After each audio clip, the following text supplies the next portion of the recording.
Hello everyone, welcome to AZ-900 Microsoft Azure Fundamentals course. This training is designed to provide you with a solid foundation in cloud concepts, core Azure services, and Azure management and governance tools.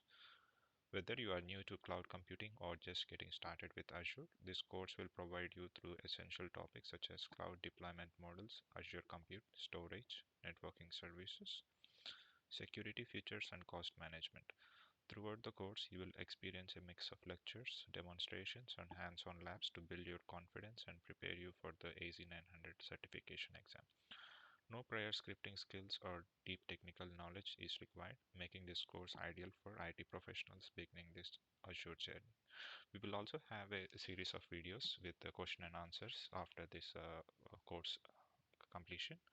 So please go through that question and answers as well, which will make you process easy for the certification examination. Now let's begin the course. This is the course agenda. We have multiple modules, and this is the certifications area as per Microsoft documentation, where we might expect more the questions from different topics. The higher the percentage, the more questions you are likely to see in this area. Module 1. So in this, we'll go through cloud models, cloud benefits and considerations, and cloud services. First of all, what is cloud computing? Cloud computing is the delivery of computing services, including servers, storage, databases, networking, software, analytics, and intelligence over the internet, which is often referred to as cloud, to offer faster innovation, flexible resources, and economies of scale.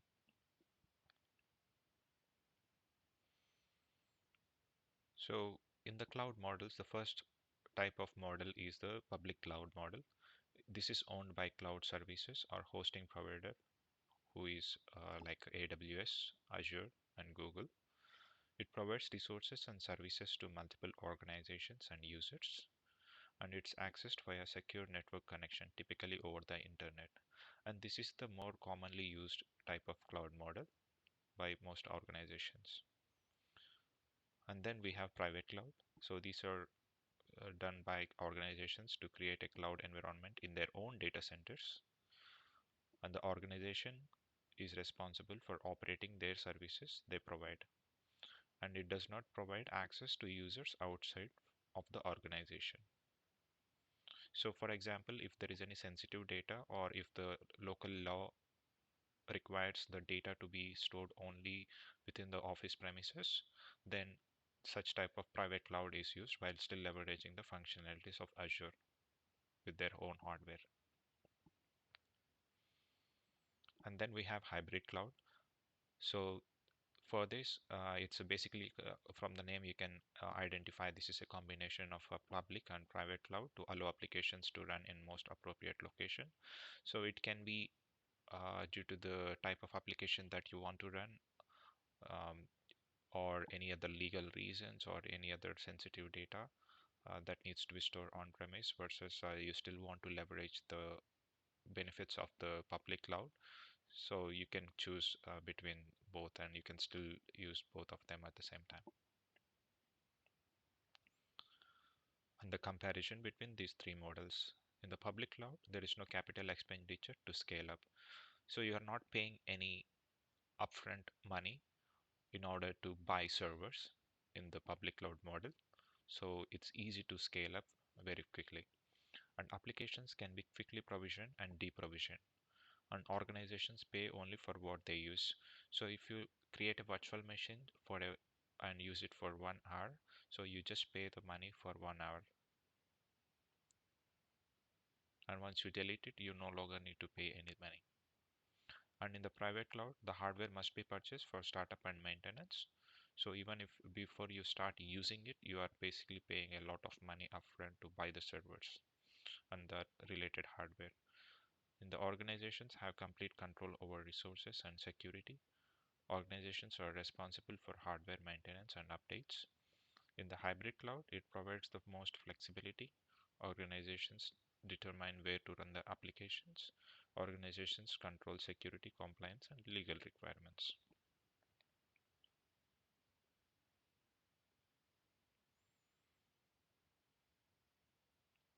what is the benefits of clouds?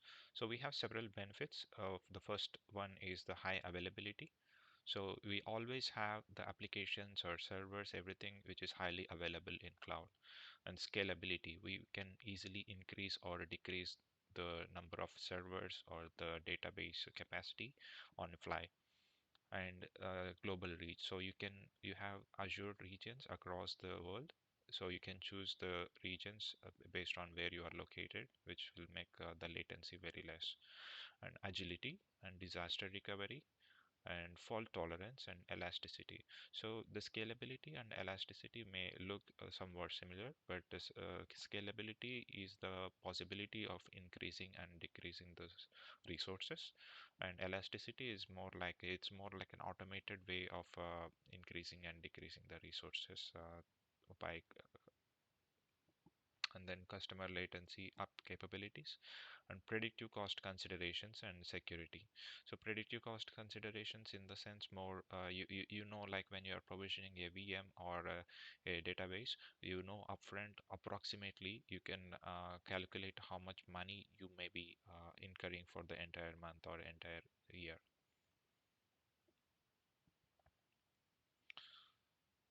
And then we have capex opex considerations and comparison. So in the capex model, the upfront spending of the money is done on the physical infrastructure. Costs from the capex have value that reduces over time. In the opex model, spends on products and services as needed, pay as you go, get billed immediately. And the consumption based model. So in the consumption based model, cloud service providers operate on a consumption based model, most of the cloud services, which means that when end user pays only for the resources that they use, whatever they use is what they pay for. So this gives better cost prediction. Prices for individual resource and services are provided. Billing is based on the actual usage. So in the cloud services, we have different types of cloud services. So for example, we have IaaS, so bill pay as you go infrastructure by renting servers, virtual machines, storage networks, and operating systems from a cloud provider. And we have PaaS, platform as a service, provides environment for building, testing, and deploying software applications without focusing on managing the underlying infrastructure. So in the software as a service, users connect to and use cloud-based apps over internet. For example, Microsoft Office, email, calendars. We'll see what layers are controlled by Microsoft and what layers needs to be controlled by you in the next slide. We have the cloud service comparison. So the first on IaaS, the most flexible cloud service, you configure and manage the hardware for your application. Like you have a virtual machine, you install the VMs OS on that, and you also configure the settings within the OS, and on the top of the OS you can install whatever application that you need. In the PaaS, focus on the application deployment, development, platform management is handled by the cloud provider. And in the SaaS pay-as-you-go pricing model, users pay for the software they use on the subscription model, so you don't have a control over operating system. This particular picture gives you more clarity on what layers within the cloud services is managed by you and managed by the cloud provider. So if you go to the on-premises, you have storage, networking, compute, virtual machine, operating system, runtime, applications, data access. So everything is maintained by you as an organization. And when you move to the cloud, and if you are choosing a service like a virtual machine, which is comes under infrastructure as a service. So only the bottom, the storage, networking, compute is managed by cloud provider. The rest, the virtual machine, operating system, runtime, application, and data and access is managed by you. And then if you go to the platform as a service, then the storage, networking, compute, virtual machine, operating system, runtime, it's all managed by the cloud provider, and the application and the data and access is maintained by you. So one example for platform as a service in Azure is Azure Functions. And then you have software as a service. So here from storage, network, compute, virtual machine, operating system, runtime applications, all this is maintained by the cloud provider, and only the data and access is maintained by you. So one example for this is Office 365 applications.